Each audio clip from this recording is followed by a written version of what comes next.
این آخرین نبرده، بزن زنگ و برگرده. این آخرین نبرده، بزن زنگ و برگرده. بجنگ تا بجنگیم، تو از اونجا می جنگی، من از اینجا می جنگم. چیکار کنم؟ به یادت می خونم و میمونم. منتظرتم هنوز، منتظرتم هنوز، منتظرم برگردی. برگرد ای افسانه، ای مرغ آشیانه.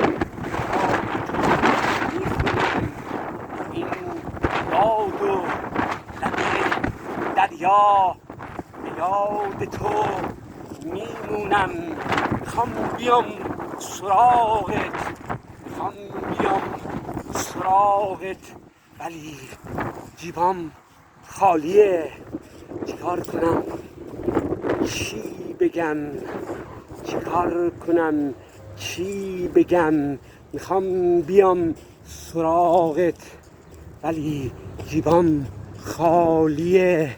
سماور رو اجاقش، سماور رو اجاقش، صندلی رو قالیه.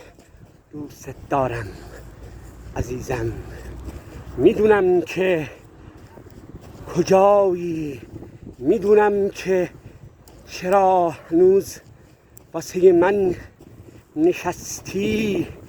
پیمانی رو که بستی، پیمانی رو که بستم، توی دلم گذاشتم، روی دلم نشستم تا که بیای برگردی.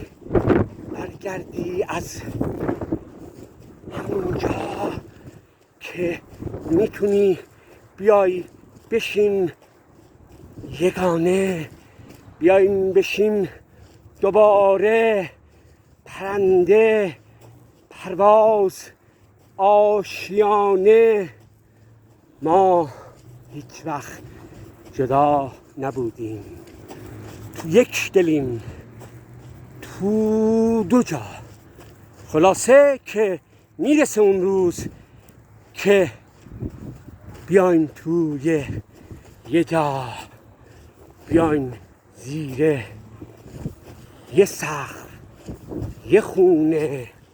آره آره عزیزم، این روزم داره میاد.